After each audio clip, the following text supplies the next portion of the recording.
नमस्कार।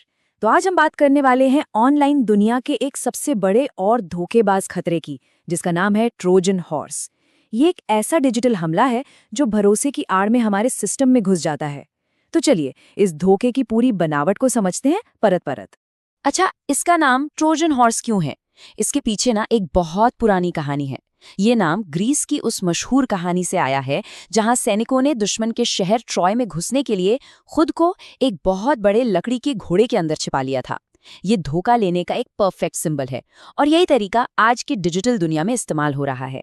तो चलिए इस पुरानी कहानी से निकलकर अब आते हैं आज की डिजिटल दुनिया में और समझते हैं कि आखिर डिजिटल ट्रोजन है क्या। तो अगर सीधे सीधे कहें, ट्रोजन हॉर्स एक तरह का मैलवेयर है।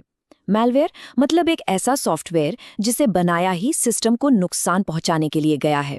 ये खुद को किसी असली और काम के सॉफ्टवेयर जैसा दिखाता है। मान लीजिए कोई गेम हो या कोई फोटो एडिटर, ताकि लोग धोखे से उसे इंस्टॉल कर लें। और जैसे ही वो एक्टिवेट होता है, ये बिना किसी को बताए चुपचाप अपना नुकसान पहुंचाने वाला काम शुरू कर देता है। और एक बात जो इसे सबसे अलग बनाती है वो ये है कि ट्रोजन अपनी कॉपी खुद नहीं बनाता। ये पूरी तरह से किसी इंसान को धोखा देने पर निर्भर करता है, ताकि वो खुद ही उसे सिस्टम के अंदर आने का दरवाजा खोल दे। उसे अंदर आने के लिए परमिशन की जरूरत होती है, भले ही वो परमिशन धोखे से क्यों ना ली गई हो। और यही चीज इसे सबसे ज्यादा खतरनाक बनाती है, क्योंकि ये हमारी ही गलती का फायदा उठाता है। अच्छा, अब अक्सर लोग ना ट्रोजन वायरस और वॉर्म में कंफ्यूज हो जाते हैं। तो चलिए इस टेबल को देखते हैं, ये सब क्लियर कर देगी। जैसा कि हम देख सकते हैं, भेस बदलने की कला सिर्फ ट्रोजन के पास है। वहीं दूसरी तरफ वायरस और वॉर्म अपनी कॉपी खुद ब खुद बनाते हैं और बहुत तेजी से फैलते हैं। लेकिन ट्रोजन को फैलने के लिए हमेशा एक इंसान की जरूरत होती है, मतलब एक क्लिक की। ये अपने आप नहीं फैल सकता। तो अब सवाल ये उठता है कि आखिर एक ट्रोजन सिस्टम के अंदर घुसता कैसे है। चलिए एक हमले की पूरी एनाटॉमी को समझते हैं।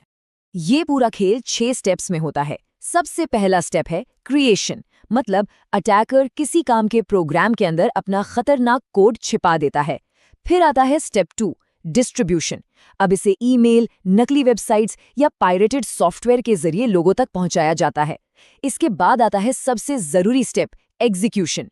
कोई धोखे में आकर उस प्रोग्राम को डाउनलोड करके चला देता है और बस यहीं से असली खेल शुरू होता है।